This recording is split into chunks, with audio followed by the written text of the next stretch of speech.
ଆସନ୍ତୁ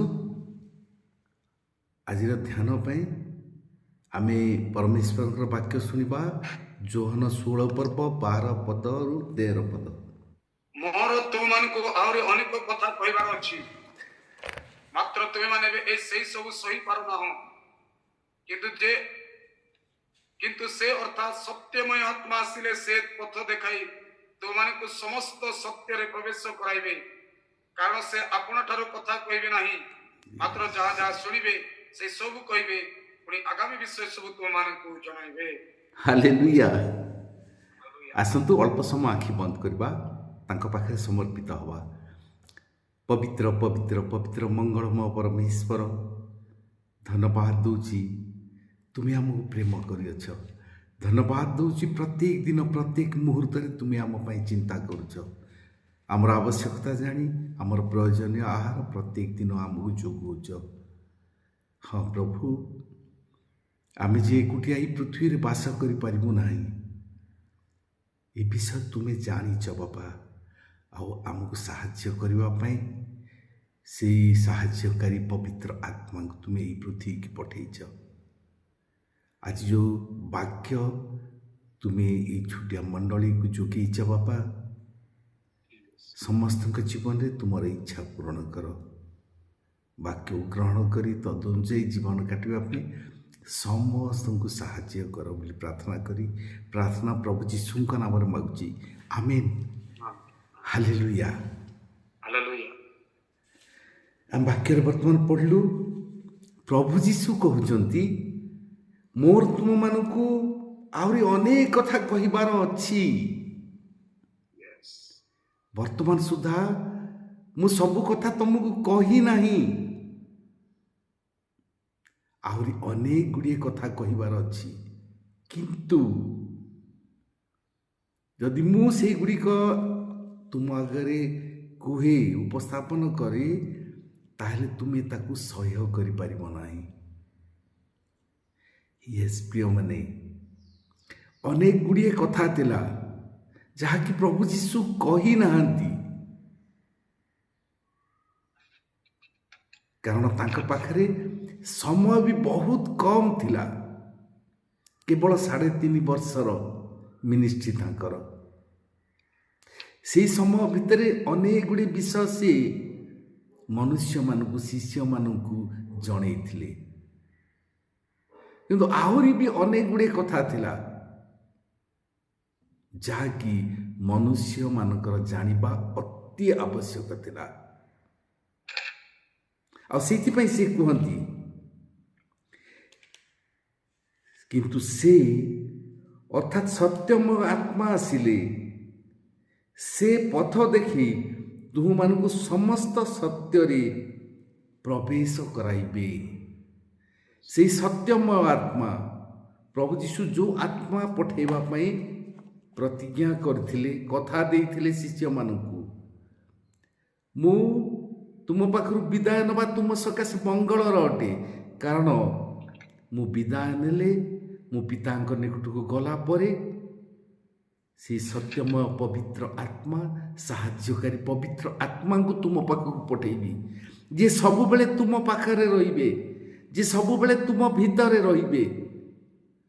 ଆଉ ଠିକ୍ କ'ଣ ଭୁଲ କ'ଣ ତୁମକୁ ଜଣେଇବେ। କ'ଣ କରିବାକୁ ପଡ଼ିବ, କ'ଣ କରିବା ଉଚିତ ନୁହେଁ, ତାହା ସେ ତୁମକୁ ଜଣେଇବେ। ଯେପରି ମୁଁ ନିଜ ଇଚ୍ଛାରେ କିଛି କରିପାରେ ନାହିଁ, ସେ ସତ୍ୟମୟ ଆତ୍ମା ଆସିଲେ ମଧ୍ୟ ସେ ନିଜ ଇଚ୍ଛାରେ କିଛି କରିବେ ନାହିଁ, ମାତ୍ର ସେ ଯାହା ଶୁଣିବେ, ସେ ଯାହା ଶୁଣିବେ ସେ ସବୁ ତୁମମାନଙ୍କୁ କହିବେ। କାହାଠାରୁ ଶୁଣିବେ?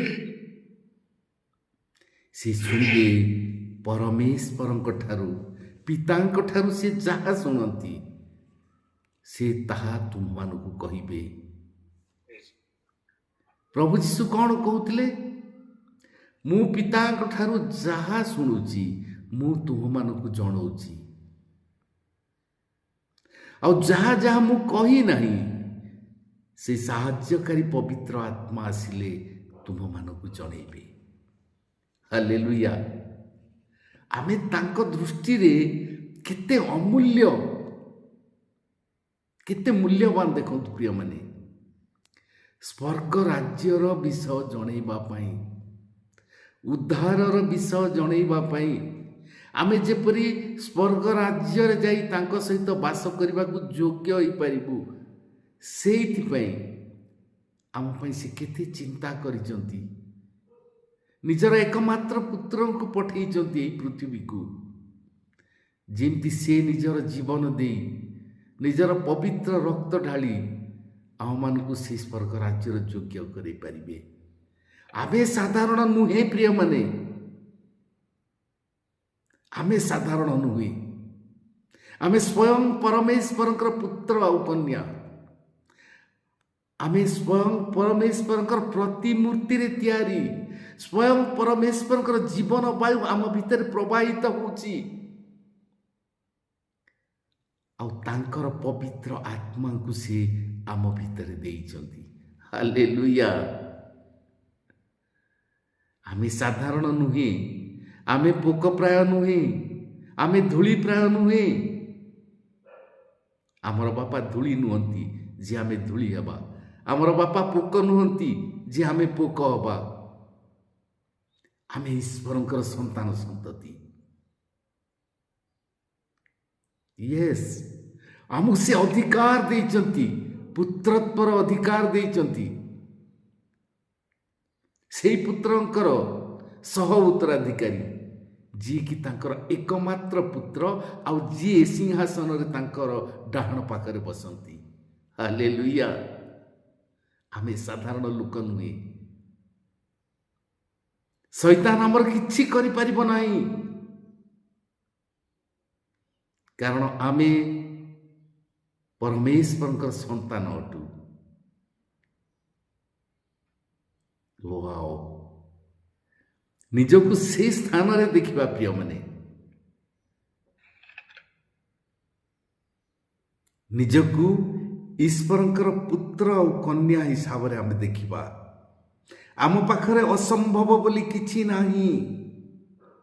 ପ୍ରଭୁ ଯୀଶୁ ନିଜେ କହନ୍ତି, ମୁଁ ଯେଉଁ ଯେଉଁ କାର୍ଯ୍ୟ କରିଅଛି ସେସବୁ ତୁମ୍ଭେମାନେ ମଧ୍ୟ କରିବ, ବରଂ ତାଠାରୁ ଅଧିକ କରିବ।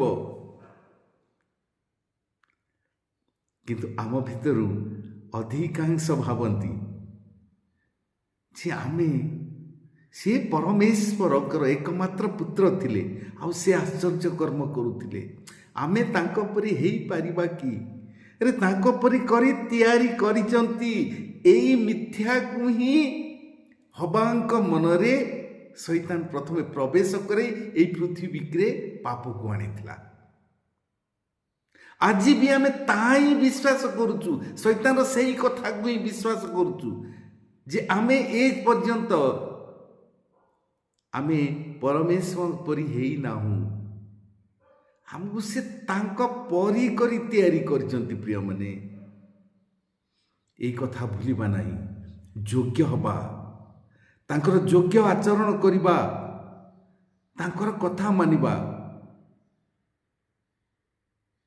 ଆଉ ଆମେ ସେଇ ଉତ୍ତରାଧିକାର ସୂତ୍ରରେ ଆମେ ସବୁ କିଛି ପାଇବା ଯାହା ପ୍ରଭୁ ଯୀଶୁ ପାଇଥିଲେ। এই বিষয়ে, এই মূল্যবান বিষয়ে শিখাইବାକୁ ତ ପ୍ରଭୁ ଯୀଶୁ এই ପୃଥିବୀକୁ ଆସିଲେ।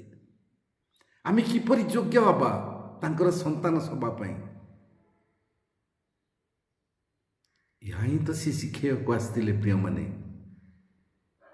এই ଅକ୍ଷରକୁ ଆମେ ପଢ଼ିକି, ବାଇବଲର ଅକ୍ଷରକୁ ପଢ଼ିକି এই ଅକ୍ଷରକୁ କେବଳ ବୁଝୁଛୁ, ମନେ ରଖୁଛୁ, ସେତିକି ଯଥେଷ୍ଟ ନୁହେଁ। ଏ ବାକ୍ୟ ଅନୁଯାୟୀ ଆମେ ନିଜର ଜୀବନକୁ କାଟିବା। ପ୍ରଭୁ ଯୀଶୁ କହନ୍ତି, ମୋର ତୁମମାନଙ୍କୁ ଅନେକ କଥା କହିବାର ଅଛି, କିନ୍ତୁ ମୁଁ କହିପାରୁନାହିଁ। କ'ଣ ସେଗୁଡ଼ିକ? କୋଉ କଥା ସିଏ କହିବାର ଥିଲା ଯେ କହିପାରିନାହାନ୍ତି? ଈଶ୍ୱରଙ୍କ ଛଡ଼ା ଆଉ କେହି ତାହା ଜାଣିନାହାନ୍ତି। ପ୍ରିୟମାନେ, କେହି ସେ ବିଷୟରେ କହିପାରିବେ ନାହିଁ। ତେବେ କିଏ କହିବେ?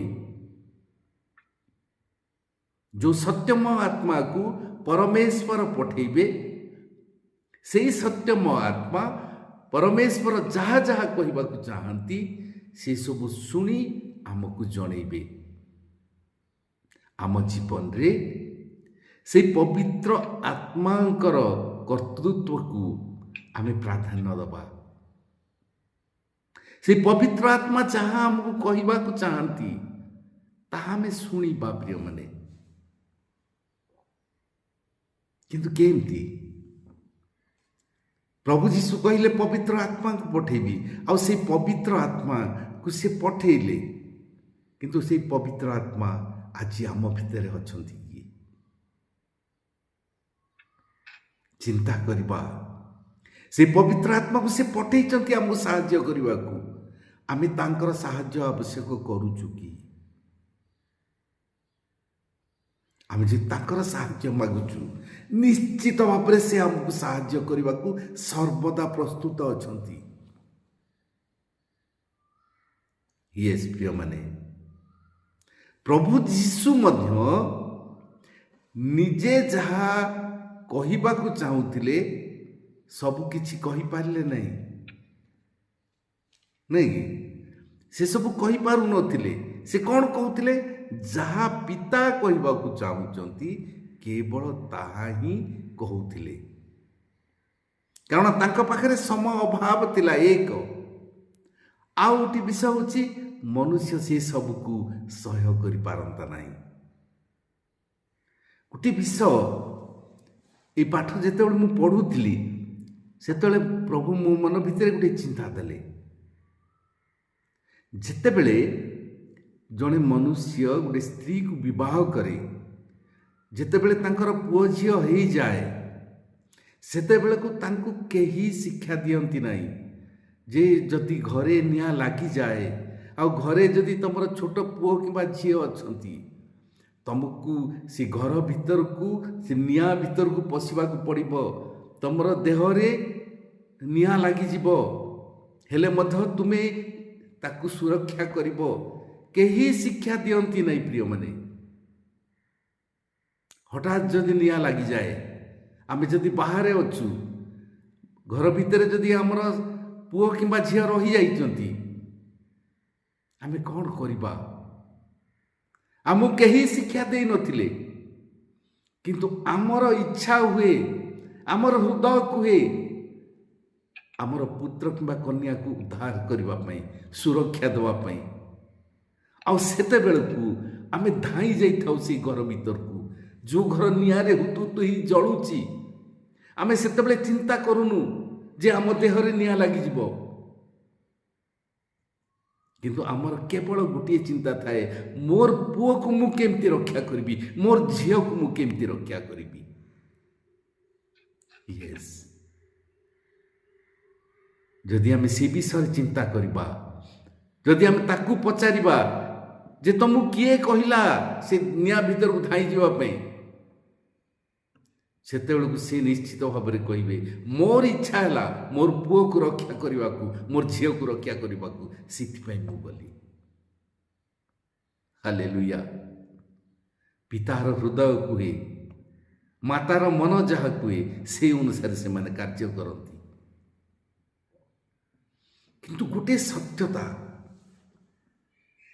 ଯେ ଆମେ ନିଜ ଇଚ୍ଛାରେ କିଛି କରିପାରୁନା। ହୁଏତ ଆମେ ଭାବୁଥାଇପାରୁ, ମେରେ ମର୍ଜି, ମୁଁ ଯାହା ଚାହିଁବି ତାହା କରିବି। ନାଇଁ ପ୍ରିୟମାନେ, ଏଇଟା ସମ୍ପୂର୍ଣ୍ଣ ମିଥ୍ୟା।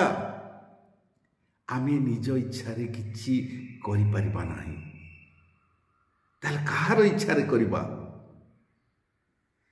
ଦି ଜଣଙ୍କର ଇଚ୍ଛାରେ, ଏদের ପବିତ୍ର ଆତ୍ମାଙ୍କର ଇଚ୍ଛାରେ ଆମେ କାର୍ଯ୍ୟ କରିଥାଉ, କିମ୍ବା ମନ୍ଦ ଆତ୍ମା ବା ଶୈତାନର ଇଚ୍ଛାରେ ଆମେ କାର୍ଯ୍ୟ କରିଥାଉ। ଆମେ ନିଜ ଇଚ୍ଛାରେ କିଛି କରିପାରୁନାହିଁ। ହୁଏତ ଆପଣ ବର୍ତ୍ତମାନ ଚିନ୍ତା କରୁଥିବେ, କିଏ କହିଲା ମୋର ଇଚ୍ଛାରେ ମୁଁ ଯାଇଥିଲି ଅମୁକ ଜାଗାକୁ, ମୋର ଇଚ୍ଛାରେ ମୁଁ ଏଇ କାର୍ଯ୍ୟ କରିଥିଲି? No, never. ଆମେ କେବେ ନିଜ ଇଚ୍ଛାରେ କରୁନାହୁଁ। ଆମେ ଅନ୍ୟର ଇଚ୍ଛାରେ ପରିଚାଳିତ ହେଉଛୁ। ଏଇଦର ପବିତ୍ର ଆତ୍ମାଙ୍କର ଇଚ୍ଛାରେ। ପବିତ୍ର ଆତ୍ମା ଆମକୁ ଇଚ୍ଛା ଦିଅନ୍ତି ଅନ୍ୟକୁ ସାହାଯ୍ୟ କରିବା ପାଇଁ, ଅନ୍ୟ ପାଇଁ ପ୍ରାର୍ଥନା କରିବା ପାଇଁ, ଅନ୍ୟର ମଙ୍ଗଳ କରିବା ପାଇଁ, ସମସ୍ତଙ୍କୁ ପ୍ରେମ କରିବା ପାଇଁ, ଈଶ୍ୱରଙ୍କୁ ପ୍ରେମ କରିବା ପାଇଁ, ଅନ୍ୟମାନଙ୍କୁ କ୍ଷମା ଦେବା ପାଇଁ ସେ ଇଚ୍ଛା ଦିଅନ୍ତି ଆମକୁ। ଯଦି ଆମେ ସେଇ କାର୍ଯ୍ୟ କରୁଛୁ ତାହେଲେ ପବିତ୍ର ଆତ୍ମାଙ୍କର ଇଚ୍ଛାରେ କରୁଛୁ। ଯଦି ଆମେ କିଛି ଗୋଟେ ଖରାପ କାମ କରିବାକୁ ଯାଉଛୁ, ଆମେ ଭାବୁଛୁ ମୋର ଇଚ୍ଛାରେ, ମୋର ଜ୍ଞାନରେ ମୁଁ ଏଇ କାର୍ଯ୍ୟ କଲି। ନୋ, ଆମେ ସେତେବେଳେ ମନ୍ଦ ଆତ୍ମା ବା ଶୈତାନର ଇଚ୍ଛାରେ ପରିଚାଳିତ ହେଉଛୁ। ଏଇ ଶରୀର ତ ଗୋଟେ ଛାଞ୍ଚ ଅଟେ। ଏଇ ଶରୀରରେ ଆମର ଆତ୍ମା ଅଛି। ଆଉ ଏଇ ଶରୀର ଭିତରକୁ ଯେଉଁ ଆତ୍ମା ପ୍ରବେଶ କରିଥାଏ ସିଏ ତାକୁ ନିଜର ଇଚ୍ଛାରେ ଚଲେଇଥାଏ। ଯେମିତି ଗୋଟିଏ ବିଷୟ, ମୋ ପାଖରେ ସମୟ ନାହିଁ, 11 ମିନିଟ୍ ଅଛି। ଓକେ, ତାହେଲେ ଗୋଟେ କଥା ମୁଁ କହୁଛି, ଆପଣମାନେ ଡୁମା ବୋଲି ଜାଣିଛନ୍ତି? ୟେସ୍, ଯେତେବେଳେ ଡୁମା ଧରେ, ଯଦି ମଦୁଆ ଡୁମା ମୋତେ ଧରି ଦେଇଛି ତାର ଅର୍ଥ ମୁଁ ଜୀବନରେ କେବେ ମଦ ପିଇ ନଥିଲେ ବି ମୋତେ ମଦ ପିଇବାକୁ ଇଚ୍ଛା ହେବ। ମଦ ଗ୍ଲାସକୁ, ମଦ ବାସ୍ନାକୁ ଘୃଣା କରୁଥିଲେ ମୋତେ ସେତେବେଳେ ମଦକୁ ପ୍ରେମ ଲାଗିବ। କାହିଁକି? ସେତେବେଳେ ମୁଁ ନିଜ ଇଚ୍ଛାରେ ଚାଲୁନାହିଁ। ସେତେବେଳେ ସେଇ ଡୁମା ଯାହା ମନ୍ଦ ଆତ୍ମା ତାର ଇଚ୍ଛାରେ ଚାଲୁଛି। ଆମର ଆତ୍ମା ଯେଉଁ ଆତ୍ମା ସହିତ ମିଶିଯାଏ ତାର ନିର୍ଦ୍ଦେଶରେ ଚାଲେ। ଆଉ ଆମର ଆତ୍ମା ଯଦି ପବିତ୍ର ଆତ୍ମାଙ୍କର ସହିତ ମିଶିଯାଏ ତାହେଲେ ପବିତ୍ର ଆତ୍ମାଙ୍କର ଇଚ୍ଛାରେ ଚାଲିଥାଏ। ୟେସ୍ ପ୍ରିୟମାନେ, ଆମେ ଯାହା ବି କରୁ ପରମେଶ୍ୱରଙ୍କ ଇଚ୍ଛାରେ କରିଥାଉ କିମ୍ବା ଶୈତାନର ଇଚ୍ଛାରେ କରିଥାଉ। ଯିଏ ଯାହାକୁ ପ୍ରେମ କରେ ସେ ତାର କଥା ମାନେ। ଯୋହନ 14:15 ଟିକେ ବାହାର କରିବା କି? ଆଉ ସେଠାରେ ଲେଖାଯାଏ, ଯଦି ତୁମେମାନେ ମୋତେ ପ୍ରେମ କର ତାହେଲେ ମୋର ଆଜ୍ଞା ସବୁ ପାଳନ କରିବ। ଟିକେ 21 ପଢ଼ିଦେବା। ଯେ ମୋହର ଆଜ୍ଞା ସବୁ ଗ୍ରହଣ କରି ପାଳନ କରେ ସେ ତ ମୋତେ ପ୍ରେମ କରେ। ୟେସ୍ ପ୍ରିୟମାନେ, ଯିଏ ଯାହାକୁ ପ୍ରେମ କରେ ସେ ତାର କଥା ମାନେ। ଆମେ ଯଦି ପରମେଶ୍ୱରଙ୍କୁ ପ୍ରେମ କରୁ, ଆମେ ଯଦି ଯୀଶୁଙ୍କୁ ପ୍ରେମ କରୁ ତାହେଲେ ଆମେ ଯୀଶୁଙ୍କର କଥାକୁ ମାନିବା। ଆଉ ଆମେ ଯଦି ଶୈତାନକୁ ପ୍ରେମ କରୁ ତାହେଲେ ଶୈତାନର କଥା ମାନିବା। ଯିଏ ଯାହାକୁ ପ୍ରେମ କରେ ସେ ତାର ପୁଅ ଅଟେ, ସେ ତାର ଝିଅ ଅଟେ। ପ୍ରିୟମାନେ, ଆସନ୍ତୁ ଦେଖିବା ପ୍ରଥମ ଯୋହନ 3:8-10।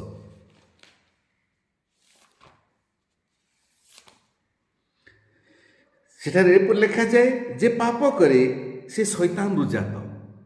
ୟେସ୍,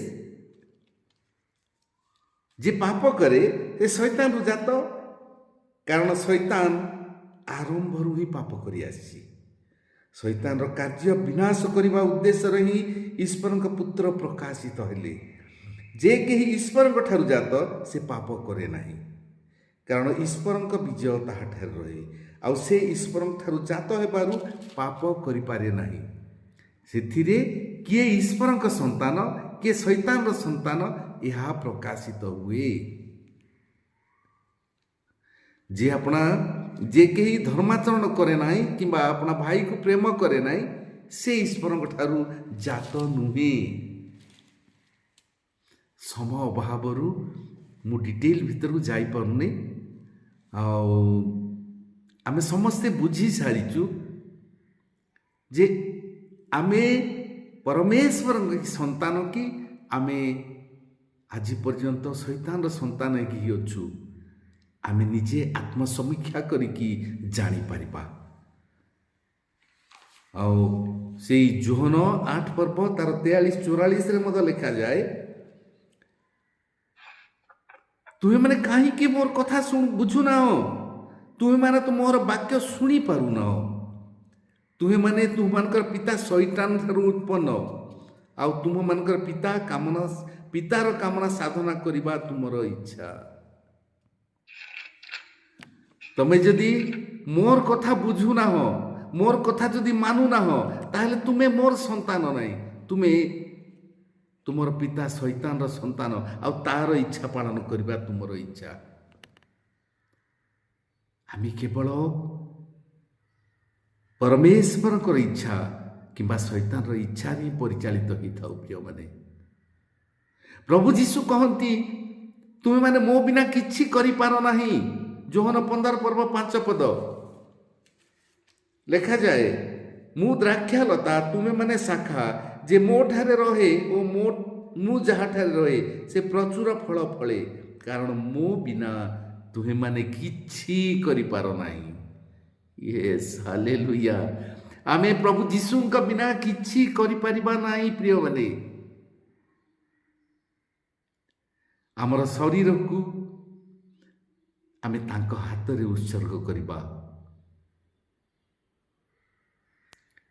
ପରେ ପଢ଼ିବେ ରୋମିଓ 12:1, ରୋମିଓ 6:13। ଆମର ଶରୀରକୁ ତାଙ୍କ ହାତରେ ଉତ୍ସର୍ଗ କରିବା, ଆମ ଶରୀରର ଇଚ୍ଛାକୁ ଆମେ ତାଙ୍କ ହାତରେ ଉତ୍ସର୍ଗ କରିବା। ଏହା ତ ସେ ଚାହାନ୍ତି, ଏହା ତ ଶିଖେଇବା ପାଇଁ ପ୍ରଭୁ ଯୀଶୁ ଏହି ପୃଥିବୀକୁ ଆସିଲେ। ପ୍ରଭୁ ଯୀଶୁ ପ୍ରାର୍ଥନା କରୁଛନ୍ତି, ପିତା ଯଦି ହୁଏ, ଯଦି ସମ୍ଭବ ହୁଏ, ତାହେଲେ ଏହି ପାନପାତ୍ର ମୋ ଠାରୁ ଦୂର କର, କିନ୍ତୁ ମୋର ଇଚ୍ଛା ନୁହେଁ, ତୁମର ଇଚ୍ଛା। ହାଲେଲୁୟା। ଆମେ ଖାଲି ଚାହୁଁଛୁ ସବୁବେଳେ ଆମର ଇଚ୍ଛା, ଆମର ଇଚ୍ଛା, ଆମର ଇଚ୍ଛା ପୂରଣ କରିବା ପାଇଁ। ପ୍ରଭୁ ଯୀଶୁ ଏହି ପୃଥିବୀକୁ ଆସିଥିଲେ ପରମେଶ୍ୱରଙ୍କର ଇଚ୍ଛା କେମିତି ଆମ ଜୀବନରେ ପୂରଣ କରିବା ତାହା ଶିଖେଇବା ପାଇଁ। ୟେସ୍ ପ୍ରିୟମାନେ, ଆମର ଶରୀରକୁ ସଜୀବ ପବିତ୍ର ସୁଗ୍ରାହ୍ୟ ବଳି ରୂପେ ଉତ୍ସର୍ଗ କରୁ। ଆସନ୍ତୁ ଆମର ଶରୀରର ପ୍ରତ୍ୟେକ ଅଙ୍ଗ ପ୍ରତ୍ୟଙ୍ଗକୁ ଆମେ ପରମେଶ୍ୱରଙ୍କ ହାତରେ ଉତ୍ସର୍ଗ କରୁ, କାରଣ ଶରୀରର ଇଚ୍ଛା ହିଁ ପାପ। এই ଶରୀର ଇଚ୍ଛାକୁ ପରିତ୍ୟାଗ କରୁ, ଆଉ ଆମେ ସେ ପରମେଶ୍ୱରଙ୍କର ଇଚ୍ଛାରେ ପରିଚାଳିତ ହଉ। କିନ୍ତୁ କେମିତି? ଯେଉଁ ପବିତ୍ର ଆତ୍ମାଙ୍କୁ, ଯେଉଁ ସାହାଯ୍ୟକାରୀ ଆତ୍ମାଙ୍କୁ ସେ ଆମ ପାଖକୁ ପଠେଇଛନ୍ତି, ଆମ ଭିତରକୁ ପଠେଇଛନ୍ତି, ତାଙ୍କ ଇଚ୍ଛାରେ ଚାଲିବାକୁ ଆରମ୍ଭ କରୁ। ୟେସ୍ ପ୍ରିୟମାନେ, ଯାହା ଶରୀରକୁ ସୁଖ ଦିଏ, ଯାହା ଆମର ମନକୁ ଖୁସି ଦିଏ, ଆମେ ସେଇ କାର୍ଯ୍ୟ କରିବା ନାହିଁ। ଯେଉଁ କାର୍ଯ୍ୟ ପରମେଶ୍ୱରଙ୍କୁ ଖୁସି ଦିଏ, ସନ୍ତୋଷ ଦିଏ, ସେଇ କାର୍ଯ୍ୟ କରିବାକୁ ଆରମ୍ଭ କରିବା, ତାଙ୍କୁ ମାଗିବା, ପ୍ରଭୁ ମୁଁ ଏଇ କାର୍ଯ୍ୟ କରିବାକୁ ଚାହୁଁଛି, ଯଦି ତୁମର ଇଚ୍ଛା ହୁଏ। ଆମର ପ୍ରାର୍ଥନାକୁ ବଦଳେଇ ଦେବା। ପ୍ରିୟମାନେ, ଆମେ କେବଳ ମାଗୁଛୁ ମାଗୁଛୁ ମାଗୁଛୁ, ଜଷ୍ଟ ଲାଇକ୍ ଏ ବେଗର, ଗୋଟେ ଭିକାରୀ ପରି ମାଗୁଛୁ। ଆମର ଅଧିକାର ଅଛି, କିନ୍ତୁ ସେ ଅଧିକାର କେତେବେଳେ ପାଇବା? ଯେତେବେଳେ ଆମେ ପୁତ୍ର ହେବାକୁ ଯୋଗ୍ୟ ହେଇଯିବା, କନ୍ୟା ହେବାକୁ ଯୋଗ୍ୟ ହେଇଯିବା। ସବୁ କିଛି ସେ ଆମ ପାଇଁ ରଖିଛନ୍ତି। ହାଲେଲୁୟା। ଆମେ ଅଧିକାରୀ,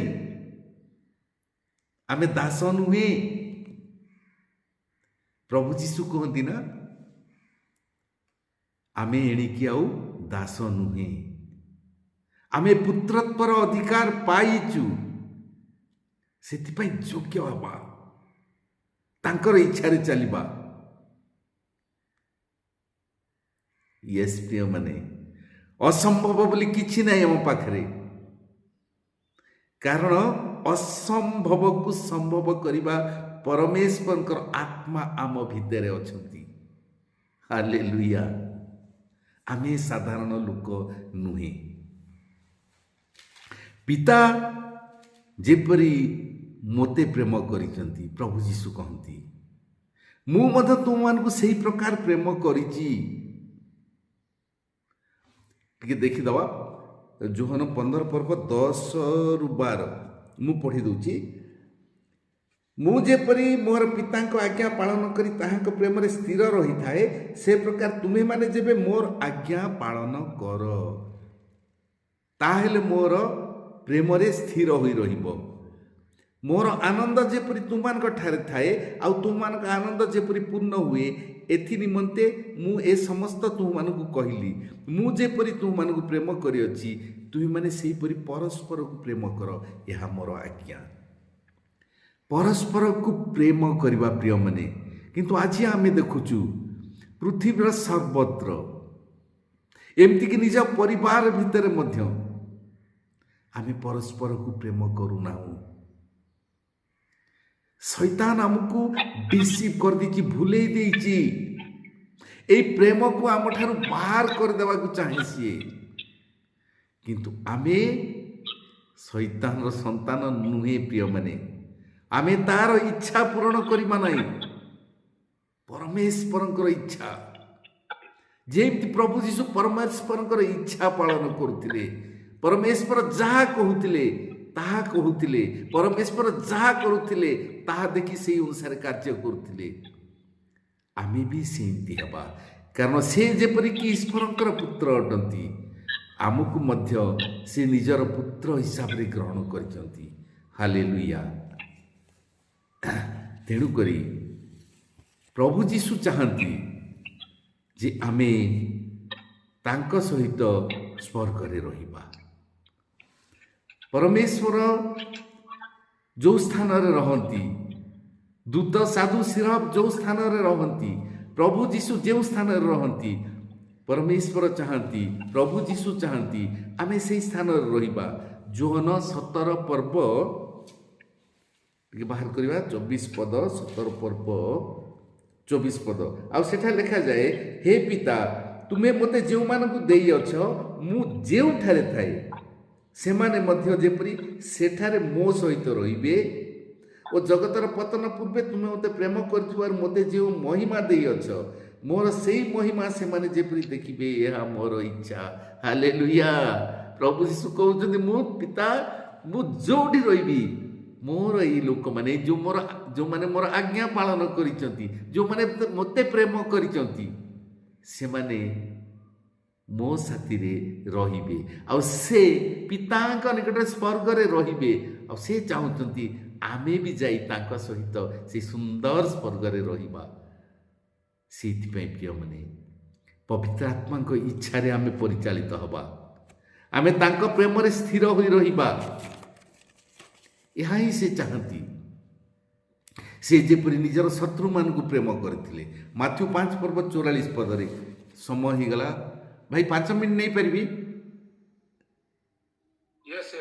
ଓକେ, ଆସନ୍ତୁ ମାଥ୍ୟୁ 5 ପର୍ବ 44-45 ଟିକେ ଦେଖିବା।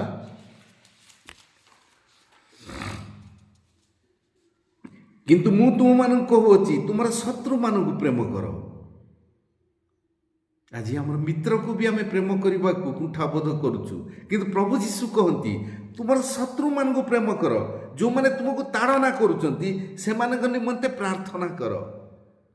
ୟେସ୍ ପ୍ରିୟମାନେ, ପ୍ରଭୁ ଯୀଶୁଙ୍କର ଏହି ବାକ୍ୟ ଗୁଡ଼ିକୁ ଆମେ ପାଳନ କରିବା, ଯେପରି ତୁମେମାନେ ତୁମମାନଙ୍କ ସ୍ୱର୍ଗସ୍ଥ ପିତାଙ୍କର ସନ୍ତାନ ହେବ।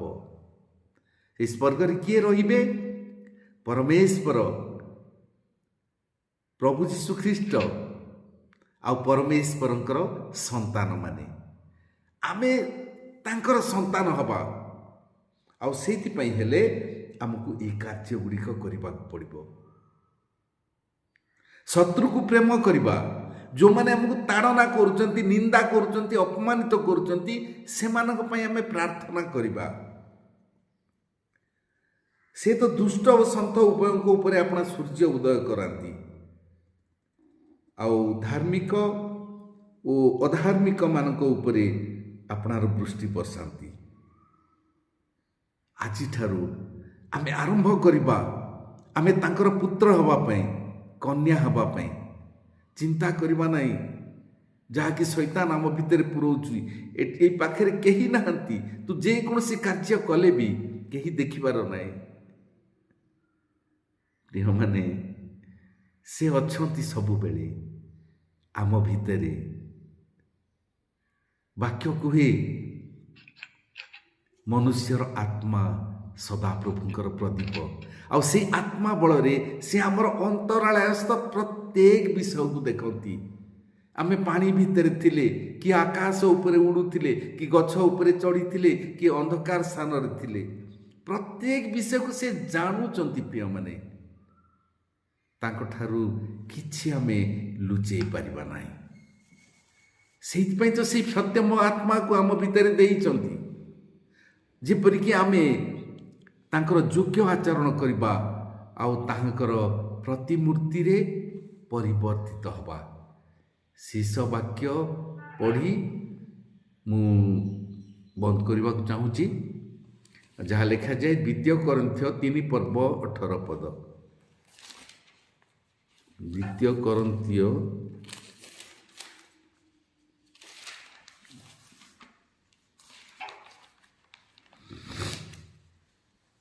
3:18। କିନ୍ତୁ ଆମେମାନେ ସମସ୍ତେ ଅନାଚ୍ଛାଦିତ ମୁଖରେ ଦର୍ପଣରେ ଦେଖିବା ପରି ପ୍ରଭୁଙ୍କ ଗୌରବ ଦେଖୁ ଦେଖୁ ଗୌରବଯୁକ୍ତ ଅବସ୍ଥାରୁ ଅଧିକ ଗୌରବଯୁକ୍ତ ଅବସ୍ଥା ପ୍ରାପ୍ତ ହୋଇ ତାଙ୍କର ସେହି ମୂର୍ତ୍ତିରେ ପରିବର୍ତ୍ତିତ ହେଉଛୁ। ହାଲେଲୁୟା। ଆମେ ତାଙ୍କର ଇଚ୍ଛା ପୂରଣ କରିବା ଦ୍ୱାରା, ତାଙ୍କର କଥା ମାନିବା ଦ୍ୱାରା ଆମେ ଗୌରବଯୁକ୍ତ ଅବସ୍ଥାରୁ ଆହୁରି ଅଧିକ ଗୌରବଯୁକ୍ତ ଅବସ୍ଥା ଆମେ ପ୍ରାପ୍ତ ହେଉଛୁ, ଆଉ ତାଙ୍କର ପ୍ରତିମୂର୍ତ୍ତିରେ ପରିବର୍ତ୍ତିତ ହେଉଛୁ। ହାଲେଲୁୟା। ଆମେ ସାଧାରଣ ଲୋକ ନୁହେଁ ପ୍ରିୟମାନେ, এই କଥା ମନେ ରଖିବା। ଆମେ ପବିତ୍ର ଆତ୍ମାଙ୍କର ଇଚ୍ଛାରେ ଚାଲିବା, ଆଉ ସେ ଆମକୁ ଏମିତି ଚଲେଇବେ। ଶୈତାନ ଯେମିତି ଯୀଶୁଙ୍କ ପାଖରେ ହାରି ଯାଇଥିଲା, ଆମ ପାଖରେ ବି ହାରିଯିବ। ହାଲେଲୁୟା। ଯେଉଁ ଆତ୍ମା ପ୍ରଭୁ ଯୀଶୁଙ୍କ ଭିତରେ ଥିଲେ, ସେ ବର୍ତ୍ତମାନ ଆପଣଙ୍କ ଭିତରେ ଅଛନ୍ତି ପ୍ରିୟମାନେ, ମୋ ଭିତରେ ଅଛନ୍ତି, ଆଉ ସେ ନିଶ୍ଚିତ ଭାବରେ ଆମକୁ ସାହାଯ୍ୟ କରିବେ। ଆମେ ସମସ୍ତେ ପରିବର୍ତ୍ତିତ ହେବା ତାଙ୍କର ସେହି ପ୍ରତିମୂର୍ତ୍ତିରେ, ଆଉ ସେହି ସୁନ୍ଦର ସ୍ୱର୍ଗରେ ଆମେ ସମସ୍ତେ ମିଳିତ ହେବା। ପ୍ରଭୁ ଏ ବାକ୍ୟ ଦେଇ ଆମ ସମସ୍ତଙ୍କୁ ପ୍ରଚୁର ପ୍ରଚୁର ଆଶୀର୍ବାଦ କରନ୍ତୁ। ଆମେନ୍।